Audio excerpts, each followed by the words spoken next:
Yung ating pang gagamitin sa engine, steamer. Yan. Para hindi tayo mahirapan. Para mabilis lumambot yung mga dumi. Kailangan din ng gamitan ng steamer. Yan, mga kagulong. Alright.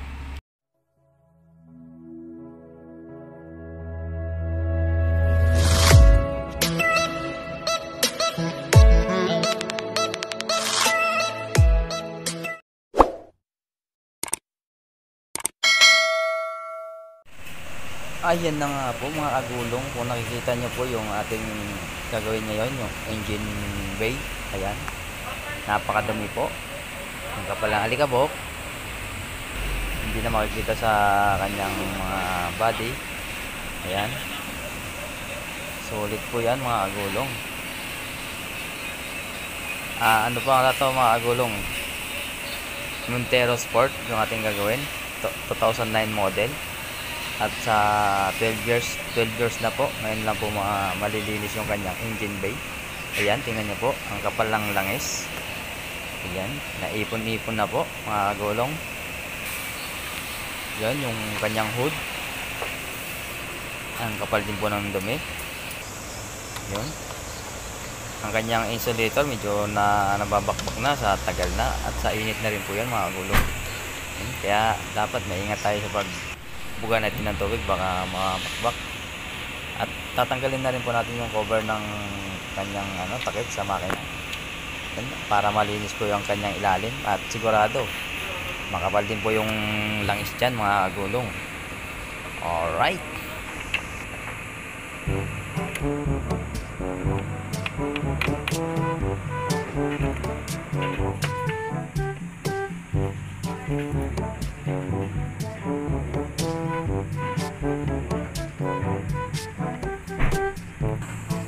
yan po mga kagulong, napakalangis ng engine.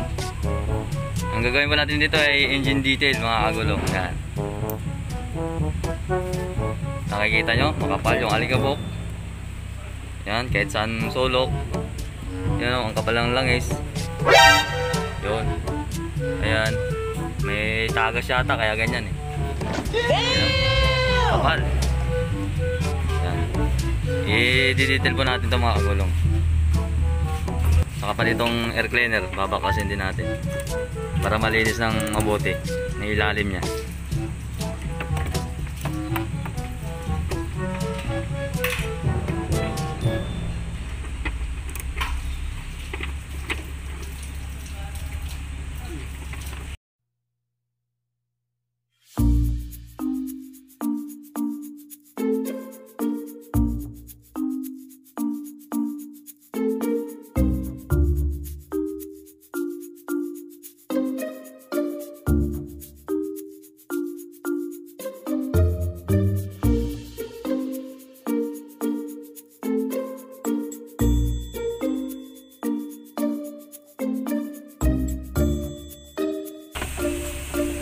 Yun, natanggal na mga kagulong. Lalabasan natin to.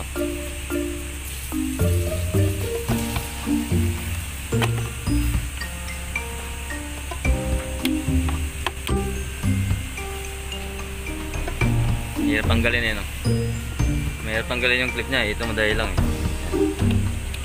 Iangat mo lang na ganyan, tapos natatanggal na. Yan. Saka to yung sa sensor ng air cleaner. Tapos babalutan na lang po mamaya ito. Babalutan.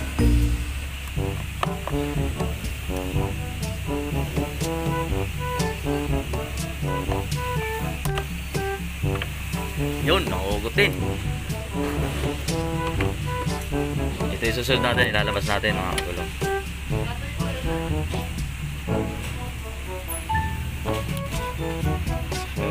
Ayun na po, natanggal na natin. Ayun, tingnan niyo po yung tsura mga kagulong. Kapal na ng dumi. Yan. Susunod natin itong battery, tanggalin natin para yung ilalim malinis din. Uy, nahulog, log.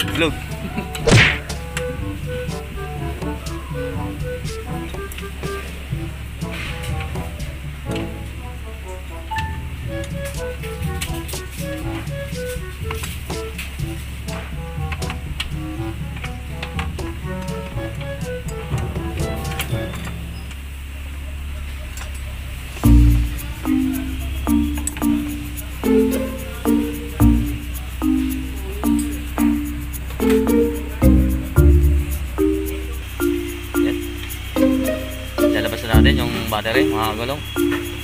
Yan. Yan o, napakadumi o. Oh. Diba?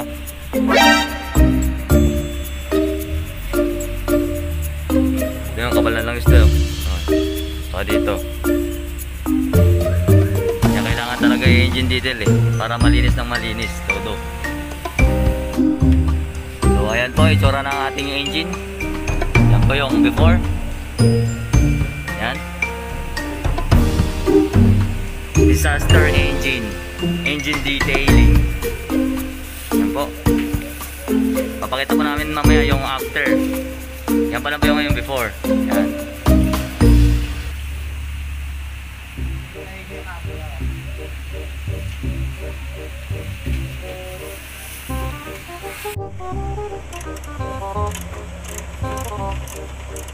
Tatanggalin po natin yung sakulan para po yung mga gilid-gilid malinis ng todo para hindi hirap.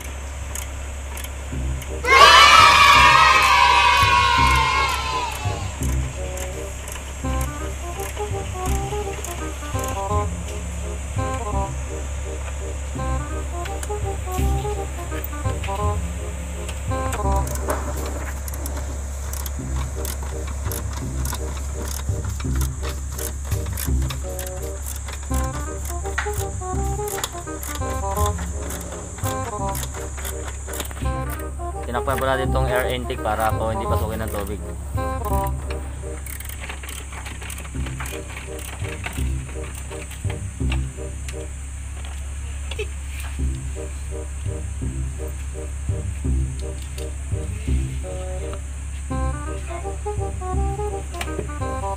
Yun, tanggalin natin yung sa sakulan.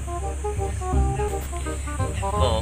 Yan, para madaling linisin kaya pinagtatanggal natin yung mga sa gilid.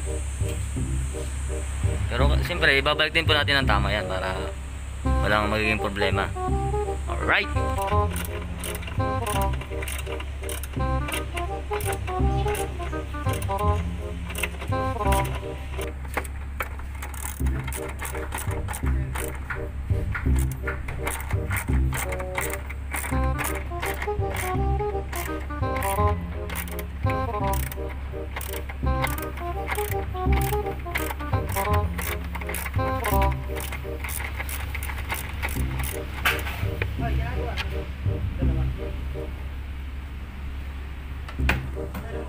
Wala na. Diyan lang yun. Hindi naman natin nalisin yan. Gagalaw-galawin lang natin para malilinis yung mga singit-singit. Madudukot natin. Ang ating gagamitin sa engine, steamer. Yan. Para hindi tayo mahirapan. Para mabilis lumambot yung mga dumi. Kailangan natin ng gamitan ng steamer. Yan, mga gulong. Alright. Yan na mga gulong. Umpisa na natin. Gawin natin ang degreaser para lumambot ang mga dumi. Kalahati lang muna tayo eh. Kalahati lang muna ang titirahin natin. Hindi na po namin binasa para yung degreaser maka-penetrate po dun sa ng mga kaha ng makina.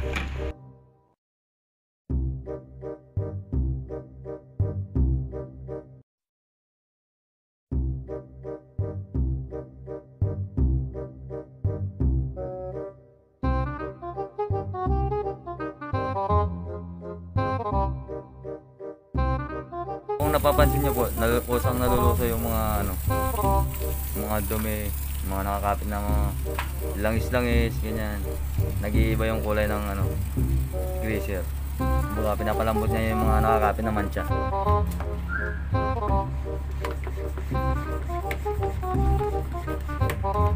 Ayan o.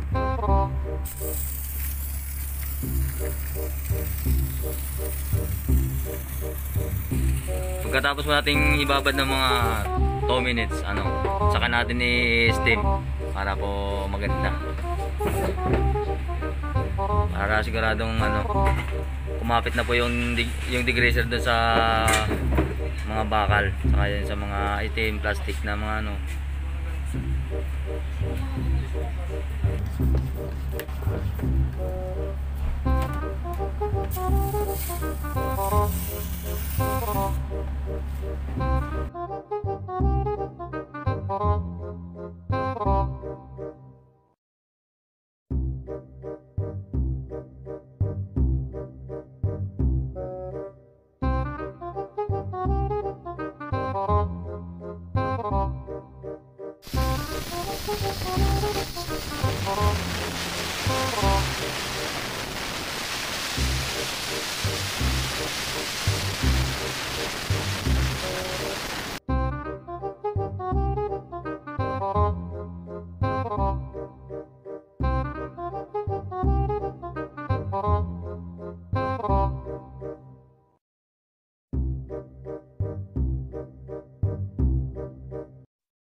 After, nakikita nyo? Ito po yung before. Yan po yung before. Yan. Yan, dumi. Yan. Mga po, mga kagulong. Nakakalahati na po tayo. Yan. Ayan, oh. Lumabas na po yung kulay ng engine. Sa 12 years po, ngayon lang po malilinisan yung kanyang makina. Yan, 2009 model po ito. Ano na tayo ngayon? Mga 2021 na po tayo ngayon. 12 years. Kaya naipon-ipon po yung mga dumi. Yun. Alright, mamaya na lang po. Update po namin kayo mamaya pag nakalinis na po natin lahat.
Okay, banlawan muna natin mga kagulong para matanggal yung mga Langis-langis na nalusaw na.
Gulong, nailagay na po natin lahat ng ating mga binaklas kanina. Yung air cleaner, saka yung sa coolant, saka ito, saka yung battery. Yan, nilagay na. Ibalik na po natin lahat. Lagyan na po natin ng protection. Ayan na nga po mga agulong. Kung nakikita nyo, malinis na po yung ating engine bay. Malayo na po sa kaganina na napakadumi ngayon. Back to new na ulit mga agulong. Salamat po sa panonood. Thank you!